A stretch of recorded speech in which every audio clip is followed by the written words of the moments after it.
క్రీస్తునందు ప్రియమైన దేవుని ప్రియులారా, ఈ యొక్క యాక్ట్స్ ఆఫ్ ఫెయిత్ జనరేషన్ అనే కార్యక్రమంను వీక్షిస్తున్న మీ అందరికీ హోలీ జడ్జ్ మినిస్ట్రీస్ తరపున హృదయపూర్వకమైన నిండు వందనాలు తెలియజేస్తున్నాను. అందరికీ వందనాలు. దేవుడు మనతో ఈరోజు ఏ అంశం మాట్లాడబోతున్నాడో చూద్దాం. కీర్తనల గ్రంథం 145వ కీర్తన 14వ వచనం చదువుకుందాం. యెహోవా పడిపోవు వారినందరినీ ఉద్ధరించువాడు, కృంగిపోయిన వారినందరినీ లేవనెత్తువాడు. మనం చదవబడిన వాక్యంలో యెహోవా కృంగిపోయిన వారినందరినీ లేవనెత్తువాడు అని రాయబడిందండి. దేవుడు కృంగిపోయిన వారినందరినీ లేవనెత్తుతాడు. అలానే ఈ కృంగిపోవడం గురించి బైబిల్లో ఇంకొన్ని రెఫరెన్స్లు ఉన్నాయి, అవి కూడా మనం చదువుకుందాం. 116వ కీర్తన 6వ వచనం. యెహోవా సాధువులను కాపాడువాడు, నేను కృంగి ఉండగా ఆయన నన్ను రక్షించెను. ముందు రెఫరెన్స్లో ఏమో కృంగిపోయిన వారినందరినీ ఆయన లేవనెత్తువాడని, ఇక్కడ కృంగిపోయిన వారినందరినీ ఆయన రక్షిస్తాడని రాయబడింది. అలానే ఇంకో రెఫరెన్స్లో కూడా చూద్దాం. యోబు గ్రంథం 4వ అధ్యాయం 4వ వచనం. నీ మాటలు త్రొట్రిల్లు వానిని ఆదుకొని ఉండెను, కృంగిపోయిన మోకాళ్ళు గలవానిని నీవు బలపరిచితివి. వాట్ ఏ వండర్ఫుల్ వర్డ్ అండి. దేవుడు కృంగిపోయిన వారినందరినీ లేవనెత్తుతాడు, కృంగిపోయిన వారినందరినీ రక్షిస్తాడు, కృంగిపోయిన వారినందరినీ బలపరుస్తాడండి. కృంగిపోవడం అంటే ఏంటండి? యూజువల్గా కృంగిపోవడం అంటే ఏంటి అంటే, మన లైఫ్లో మనం ఫేస్ చేస్తున్న స్ట్రెస్ కానీ, పెయిన్ కానీ, ఫినాన్షియల్ ప్రాబ్లమ్స్ని బట్టి కానీ, హెల్త్ ప్రాబ్లమ్స్, కుటుంబ సమస్యలు, ఆర్థిక సంబంధమైన సమస్యలు, వీటన్నిటిని బట్టి మనం నిరాశ చెందుతాం. నా లైఫ్ ఏంటి ఇలా అయిపోతుంది, నేనేంటి ఇలా అయిపోతున్నాను, అసలు నేనెందుకు ఇలా ఉన్నాను, అసలు దేవుడు ఉన్నాడా అని చెప్పి నిరాశలోకి వెళ్ళిపోతాం కదా. దాన్నే కృంగిపోవడం అంటారండి. ఈ రోజుల్లో ప్రతి ఒక్కరూ మనం చాలా విషయాల్లో కృంగిపోతూ ఉంటాం. ఇలాంటి విషయాలు మనం ఫేస్ చేస్తూనే ఉంటాం. కృంగిపోవడానికి ఏ కారణాలు ఉంటాయి, మనుషులు కృంగిపోవడానికి ఏ కారణాలు ఉంటాయో ఒకసారి చూద్దామా అండి. కొంతమంది ఫైనాన్షియల్ స్ట్రెస్ అంటే ఆర్థిక సంబంధమైన ఇబ్బందులను బట్టి కృంగిపోతూ ఉంటారు. అంటే జాబ్ లాస్ అవ్వడం, ఉద్యోగాలు పోవడం, అప్పులు ఉండడం, ఫ్యామిలీ ప్రాబ్లమ్స్, ఫ్యామిలీ ఖర్చులు ఉండడం, హాస్పిటల్ ఖర్చులు ఉండడం, వీటన్నిటిని ఎలా మేనేజ్ చేయాలి అని చెప్పి ఫైనాన్షియల్గా స్ట్రెస్ అవుతూ ఉంటారు. ఎప్పుడైతే ఆర్థిక సంబంధమైన పరిస్థితులు మన లైఫ్లో అపియర్ అవుతాయో అప్పుడు డెఫినెట్గా మనం కృంగిపోతూ ఉంటాం, డిప్రెస్ అయిపోతూ ఉంటాం. అసలు ఏం చేయాలి, మన లైఫ్ ఎలా పోతుంది అని అనిపిస్తూ ఉంటుంది. ఇంకా చెప్పాలి అని అంటే కుటుంబ సమస్యలు, కుటుంబ బంధాలు, వైఫ్ అండ్ హస్బెండ్ మధ్య గొడవలు జరిగితే కృంగిపోతూ ఉంటారు. ఆ డివోర్స్లు అవుతున్నప్పుడు కృంగిపోతూ ఉంటారు. పేరెంట్స్ అయితే పిల్లల భవిష్యత్తును బట్టి ఎలా ఉంటుంది వాళ్ళ భవిష్యత్తు అని చెప్పి వాటిని బట్టి కృంగిపోతూ ఉంటారు. అలానే తల్లిదండ్రుల ఆరోగ్యాన్ని బట్టి కృంగిపోతూ ఉంటారు. ఇలా కొంతమంది ఫ్యామిలీ గురించి కూడా కృంగిపోతూ ఉంటారండి. ఇంకొంతమంది అయితే ఆరోగ్య సమస్యలను బట్టి, హెల్త్ ప్రాబ్లమ్స్ని బట్టి, దీర్ఘకాలిక వ్యాధులను బట్టి కృంగిపోతూ ఉంటారు. నేను ఎప్పుడు బాగుపడతాను, నా లైఫ్ ఇలానే అయిపోతుంది, సగం హెల్త్ ప్రాబ్లమ్సే నా లైఫ్లో ఉన్నాయని చెప్పి వాటిని బట్టి కృంగిపోతూ ఉంటారు. ఇంకా చెప్పాలి అని అంటే ఎప్పుడైతే మన లైఫ్లో ఫెయిల్యూర్ అనేది వస్తుందో డెఫినెట్గా అందరూ కృంగిపోతూ ఉంటారండి. అది జాబ్లో కావచ్చు, స్టడీలో కావచ్చు, బిజినెస్లో కావచ్చు. ఎప్పుడైతే ఫెయిల్యూర్ అనేది వస్తుందో, వైఫల్యం, ఓటమి అనేది వస్తుందో డెఫినెట్గా అందరూ కృంగిపోతూ ఉంటారు. నేను మంచిగా చదువుకోవాలి, మంచి ర్యాంక్ రావాలనుకున్నప్పుడు రానప్పుడు, ఓటమి కలిగినప్పుడు డెఫినెట్గా కృంగిపోతూ ఉంటారు, డిప్రెస్ అయిపోతూ ఉంటారు. మంచి జాబ్ రావాలి, ఇంటర్వ్యూ ఇచ్చాను, జాబ్ రాకపోతే కృంగిపోతూ ఉంటాం. అలానే బిజినెస్ విషయంలో లాస్ వచ్చినప్పుడు డెఫినెట్గా కృంగిపోతూ ఉంటారు. ఏం చేయాలో అర్థం కాని సిచ్యువేషన్లో కృంగిపోతూ ఉంటారండి. ఇంకా కొంతమంది అయితే ఫియర్ ఆఫ్ ఫ్యూచర్, భవిష్యత్తు గురించి భయపడుతూ ఉంటారు. భవిష్యత్తు గురించి ఎప్పుడైతే భయం వస్తుందో డెఫినెట్గా కృంగిపోతామండి. నా ఫ్యూచర్ ఏమైపోతుందో, నా లైఫ్లో నేను ఏమైపోతానో, లోకం ఎలా ఉందో చూస్తూ ఉన్నాము, ఎలా అయిపోతానో, నా భవిష్యత్తు ఎలా ఉంటుందో, నాకు అసలు ఉద్యోగం వస్తుందా రాదా, ఈ కాంపిటీషన్ వల్ల నేను ఎలా ముందుకు వెళ్ళాలి, ఇలా ఫ్యూచర్ గురించి మనం ఎక్కువగా భయపడుతున్నప్పుడు కృంగిపోతూ ఉంటాం.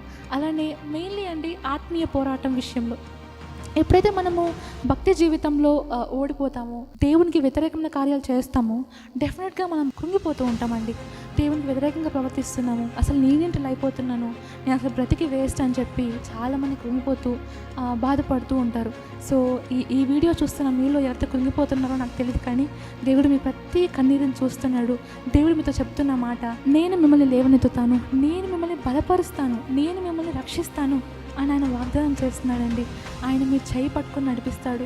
ఈ వీడియో చూస్తున్న మీరు కన్నీటిలో ఉంటే, కృంగిపోతుంటే, నా జీవితంలో నేను ఓడిపోయాను, నేను ఏది సాధించలేకపోతున్నాను, వీళ్ళు ఎవరన్నా అలా కృంగిపోతూ ఉంటే దేవుడు చెప్తున్న మాట, మీ కన్నీరంతా ఆయన తుడిచివేస్తాడు, మిమ్మల్ని లేవనెత్తుతాడు, బలపరుస్తాడు, మీ చేయి పట్టుకొని నడిపిస్తాడు, మిమ్మల్ని రక్షిస్తాడు అని ఆయన వాగ్దానం చేస్తున్నారండి. బైబిల్లో చాలామంది చాలా విషయాలు కృంగిపోయారండి. సో మెయిన్గా మన బైబిల్లో మనం చూసినట్లయితే ఎక్కువగా కృంగిపోయింది యోబు గారండి. యోబు గారు తప్ప ఇంకా అంతకు ముందు కానీ అంత తర్వాత కానీ ఎవరు అంత కృంగిపోలేదు. అవునండి, యోబు గారు తన ఆస్తిని పోగొట్టుకున్నారు, కుటుంబాన్ని పోగొట్టుకున్నారు, తనకున్న ఆరోగ్యాన్ని కూడా పోగొట్టుకున్నారు.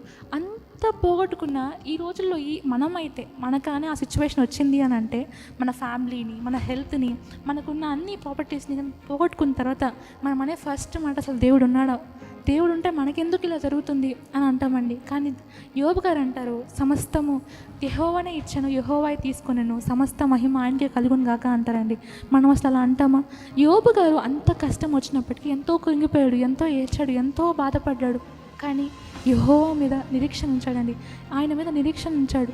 ఈరోజు ఏ కష్టాల్లో అయితే మీరు ఉన్నారో, ఏ కష్టాలతో అయితే మీరు ఏమైనా చూస్తున్నారో, ఎటువంటి విధంగా మీరు కృంగిపోయినారో నాకు తెలియదు, కానీ దేవుడు మీ ప్రతి కన్నీరు చూశాడు.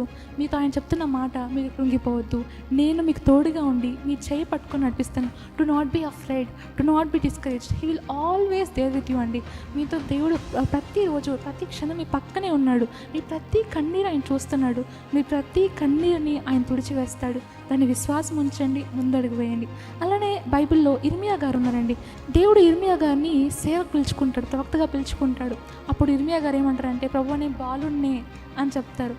ఈ రోజుల్లో మీరు కూడా నేను బాలున్నే అంటే నాకు అంత కెపాసిటీ లేదు, నాకు అంత నాలెడ్జ్ లేదు, నా సామర్థ్యత అంత కాదు, నా వల్ల కాదు అవన్నీ అని మనం అంటూ ఉంటాం. కానీ ఈరోజు దేవుడు చెప్తున్న మాట, నేను చిన్నవాడిని, నేను బాలుని, నాకు అంత కెపాసిటీ లేదు, అంత సామర్థ్యత లేదు అని అనవద్దు అని చెప్తున్నాడండి. మనం ఎంత అని మనం చూసుకోకూడదు. మన నాలెడ్జ్, మన కెపాసిటీ, మన సామర్థ్యతని మనం చూసుకుంటే లోకం ఖచ్చితంగా మనం ముందుకు వెళ్ళలేం.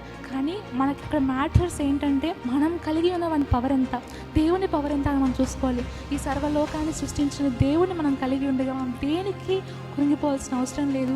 అవును, మీరు కష్టంలో, ఈరోజు ఏడుపులో, ఏదో బాధల్లో కృంగిపోతున్నారేమో, దేవుడు చెప్తున్న మాట మీరు ఎప్పుడు అలా అనుకోవద్దు.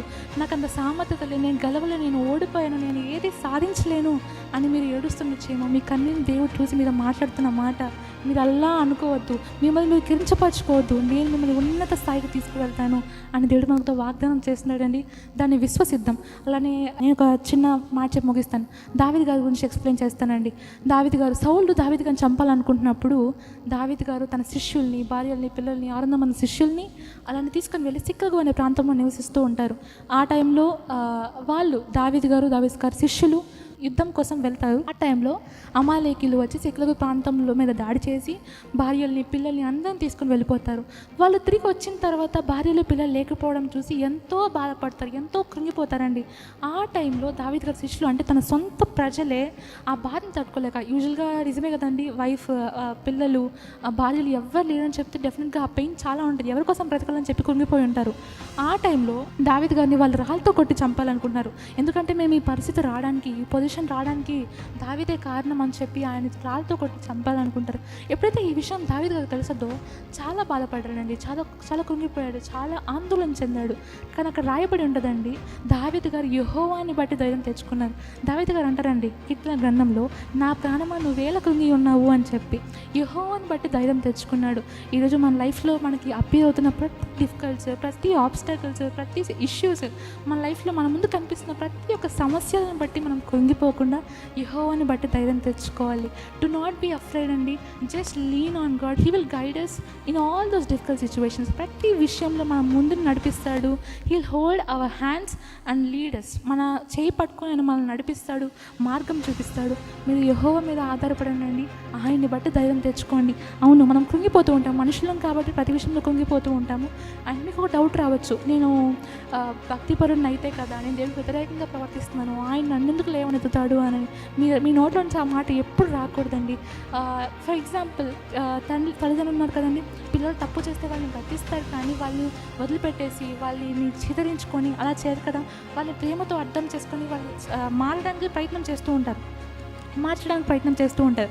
నేను తప్పులు చేసిన డాడీ వాటిని క్షమించి సరే ఇంకోసారి చేయకని చెప్పి ఇలా చేస్తూ ఉంటారు. మన తల్లిదండ్రులే మనం అలా విడిచిపెట్టకుండా ఉంటే మన కోసం ప్రాణం పెట్టిన దేవుడు ఇంకెంత ఉండాలండి, ఆయన ప్రేమ ఇంకెంత ఉండాలి.